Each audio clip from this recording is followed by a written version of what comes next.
Before we begin, I invite you to open your heart, not just your mind, for what you're about to hear isn't just a message, it's a mystery, a revelation, and perhaps the key to unlocking the blessing destined for your life. There is a mystery in the Word, an ancient encounter that holds the secret to your identity, your purpose, and your destiny. It happened one night long ago in the dark wilderness of Canaan. A man, Jacob, was alone, and the scriptures say a man wrestled with him until the breaking of the day. But this was no ordinary man. Jacob was wrestling with the angel of the Lord, God himself, and he would not let go. He clung. He held on. He said, I will not let you go unless you bless me. That, my friend, is the moment that everything changed. There is a mystery in the struggle, a divine paradox. We think blessing comes wrapped in ease, in comfort, in things flowing just right. But that's not the way of the Bible, not the way of the patriarchs, the prophets, or the apostles. And it is not the way of Jacob. If you're looking for the blessing of your life, you must know this. It doesn't come in the light, it comes in the dark. It doesn't come when you're strong, but when you're weak. It doesn't come through avoiding the struggle, but walking right into it and refusing to let go. Jacob was alone in the night, the wilderness around him, the fear of Esau behind him, and ahead, uncertainty. He had nowhere to go but into the arms of God. But God didn't show up as a comforter first. He came as a wrestler. And Jacob did something shocking. He didn't run. He didn't break. He fought. He held on. And in that wrestling, something began to happen. Not to God, but to Jacob. That's the mystery. You see, the blessing of God is not cheap. It's not weak.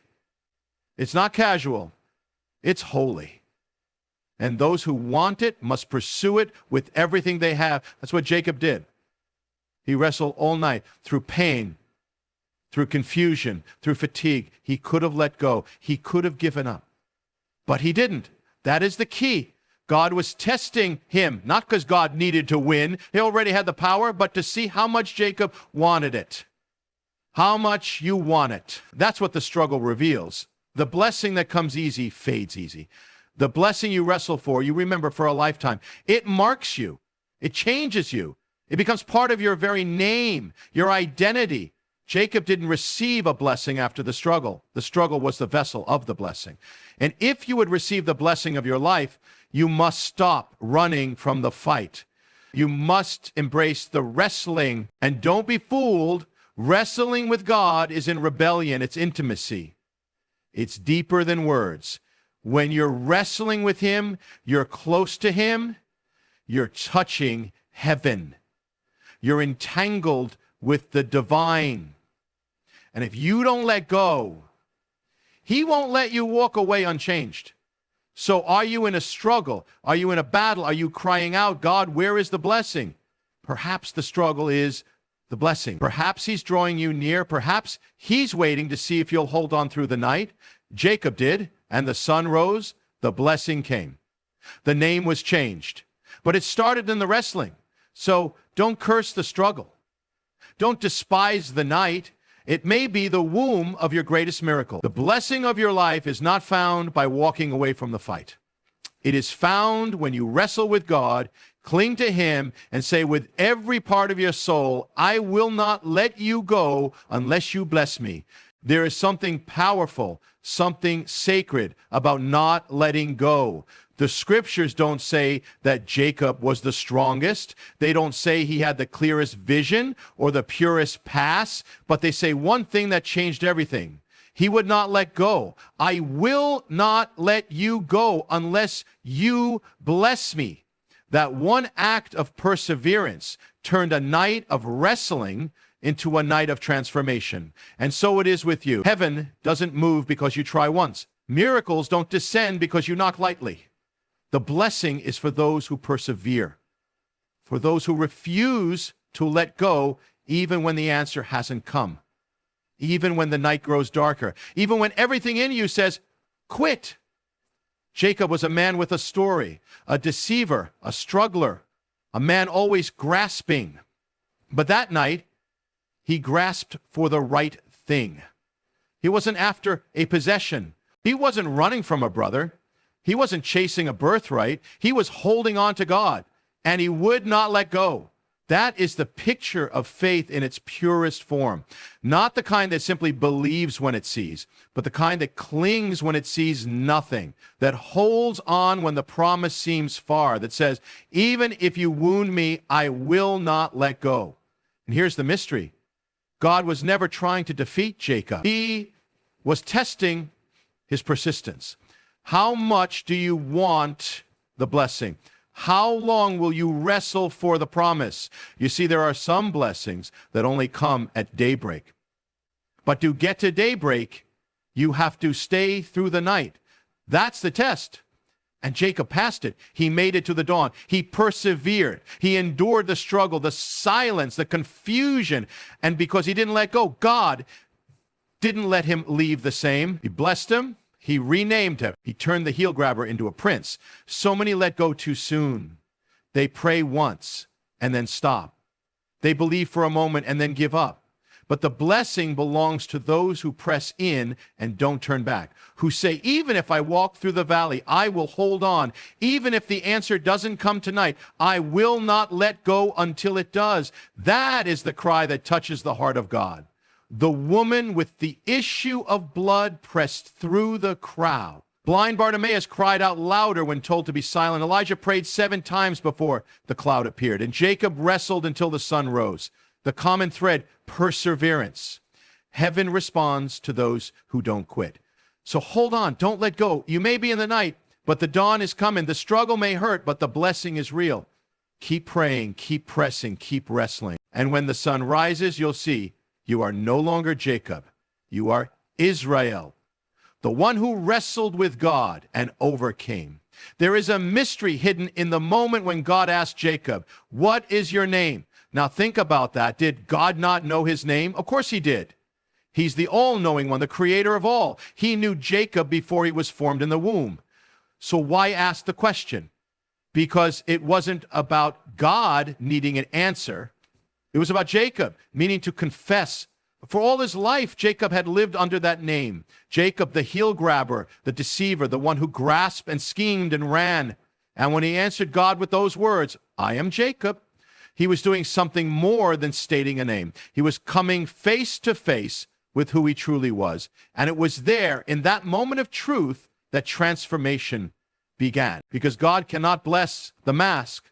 He cannot transform who you pretend to be. He meets you at the place of truth, the place of surrender. When Jacob admitted who he was, God changed who he would become. Your name shall no longer be Jacob, but Israel. Do you hear that?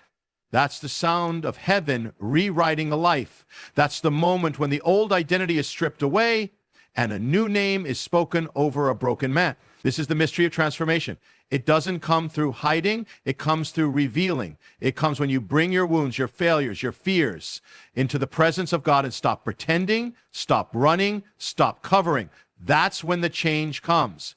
Jacob spent his whole life trying to be Esau, trying to be someone else, trying to win what wasn't his through deception. But in that sacred moment, he finally became Jacob. And in becoming Jacob, God turned him into Israel. You see, God isn't interested in changing a false version of you. He wants you, the real you, even if it's broken, even if it's scarred, even if it's messed up, because only the real you can be healed.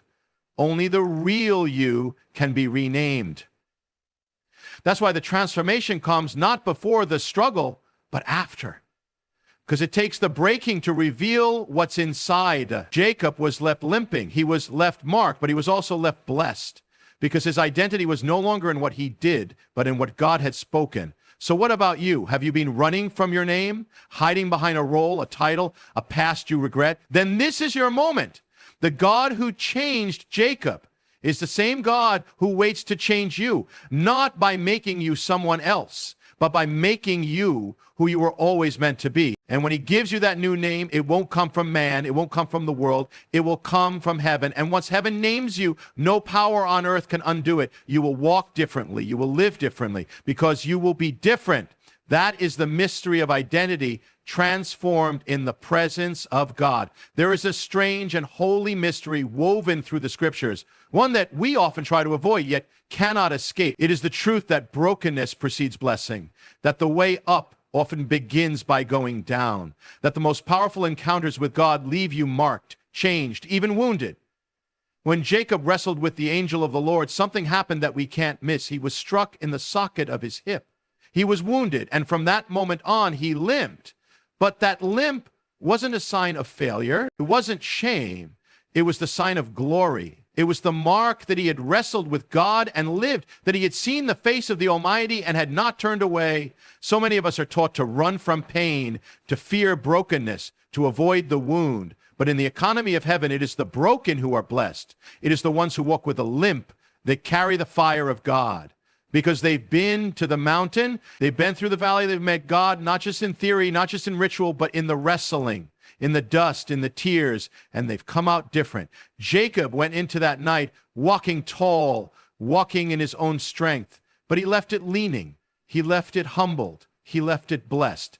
That's the mystery. God didn't bless him in spite of the wound, because when you're wounded by God, it's not a curse. It's a seal. It's evidence that you've encountered something greater than yourself, something eternal. And when you've been broken by God, there's no pride left, no ego, no deception. There's only surrender. And that is where the blessing flows. Some of the most powerful men and women in the Bible were marked by pain. Moses was broken in the wilderness before he could lead Israel. Joseph was thrown into a pit before he could rise to the palace. David was hunted and betrayed before he wore the crown. Paul was struck blind before his eyes were opened. And Jacob limped for the rest of his life, but he walked under the blessing of God. So don't despise your limp. Don't curse the place of your breaking, because that may be the very place where heaven touched you. That scar, that weakness, that place of pain, it may be the sign that you have wrestled with God, that you've endured the night, and that he is blessed. Not with the world's blessing, but with something eternal, something sacred. If you're walking through brokenness, don't run, don't hide. Bring it into the presence of the one who wounds only to heal, who breaks only to bless. For the blessing of God doesn't rest on the proud, the strong, or the self-sufficient. It rests on those who limp with him, those who have been changed in the night, those who carry the mark of the blessing, etched not on their skin, but in their soul. There is a moment, sacred and piercing, when God looks into your soul and says, "What is your name?" And it's not because he doesn't know it. He knows. He knows your name better than you do. He knows your story, your scars, your past. But he asks because he wants you to speak it, to face it, to bring it into the light. When Jacob answered, "I am Jacob," he wasn't just saying his name. He was confessing his identity. He was admitting who he had been, the deceiver, the one who grasped, the one who manipulated to get ahead. For the first time, he wasn't hiding. He wasn't pretending. He wasn't trying to be Esau or anyone else. He was Jacob. And that's when everything changed. This is the divine principle. You cannot receive the new name until you've faced the old one. You cannot be transformed until you've come to terms with who you really are. Not who you wish you were, not who you pretend to be, but who you are. At the core, that's where the transformation begins. Because God does not bless your illusion.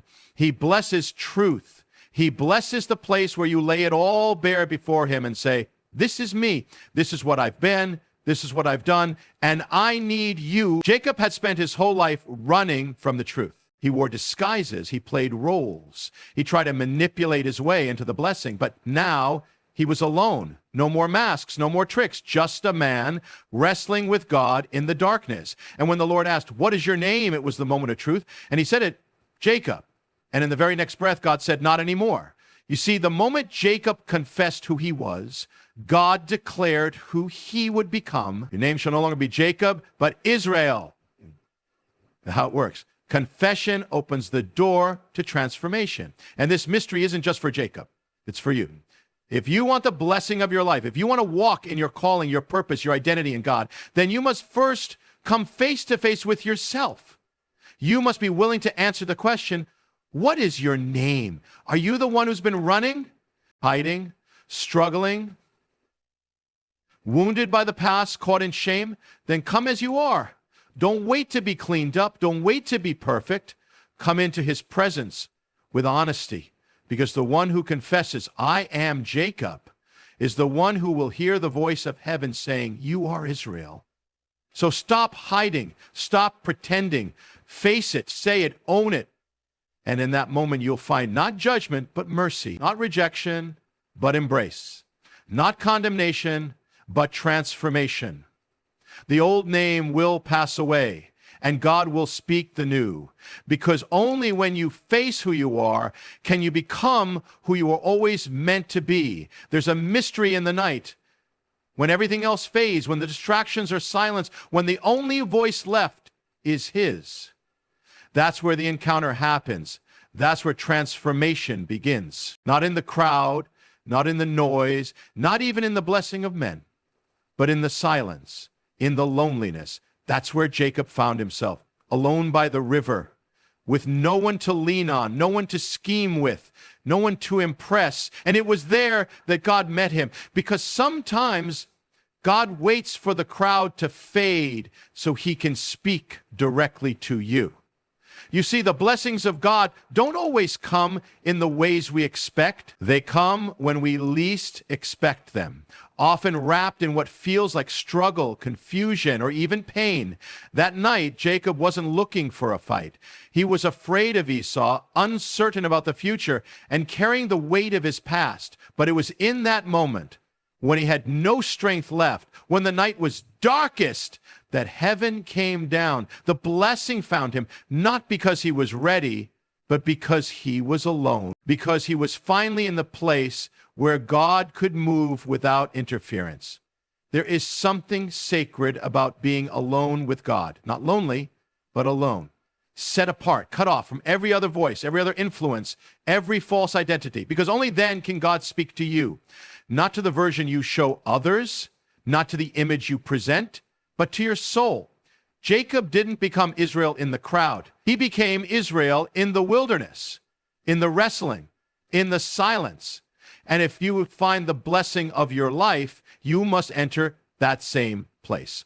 Sometimes we think that if we just get around the right people, or if enough others affirm us, then we'll be blessed. But God's greatest blessings don't depend on the crowd. They depend on the encounter. And encounters happen when you shut the door to everything else and open the door to him. That's where the name changes. That's where the healing comes. That's where the direction shifts. You may be in a season where you feel isolated, set apart, even forgotten. But don't despise it, because the wilderness isn't the end. It's the threshold, the place before the promise, the night before the dawn. And in that place, God is closer than ever. You may think you're alone, but that's only because he's removed everything else so you can see him. So embrace the silence. Embrace the solitude, because that's where you wrestle. That's where you cling. That's where you hear him say, you are not Jacob anymore. You are Israel. And no one else needs to hear it, because when God speaks it, it's sealed. It's done. The blessing has come. And when you leave that place, you'll walk with a limp, yes, but also with a purpose, with a destiny, with a name written not by man, but by God himself.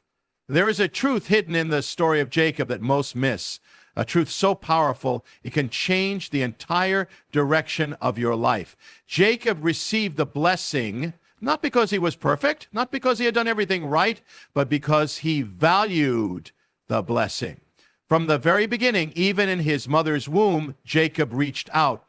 He grabbed the heel. He wasn't content to be second. He wasn't willing to settle for less than what heaven had promised. Was he flawed? Yes. Did he make mistakes? Absolutely. But in all of it, there was something burning inside him, a hunger for the blessing of God.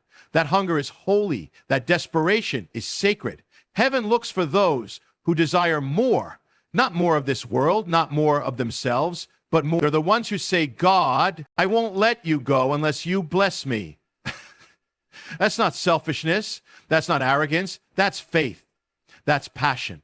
That's a heart that understands the treasure of God's touch and refuses to walk away without it. Esau didn't value the blessing. He gave it up for a meal. He traded the eternal for the temporary. But Jacob, though imperfect, longed for it, even if it meant wrestling all night, even if it meant walking with a limp for the rest of his life, even if it meant being broken, because he understood something. One touch from God is worth more than a lifetime of ease.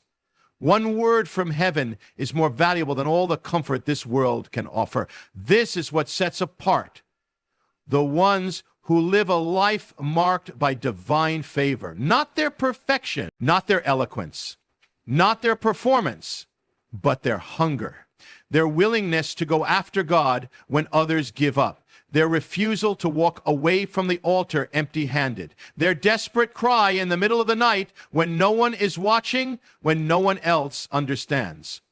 Do you want to walk in the blessing of your life?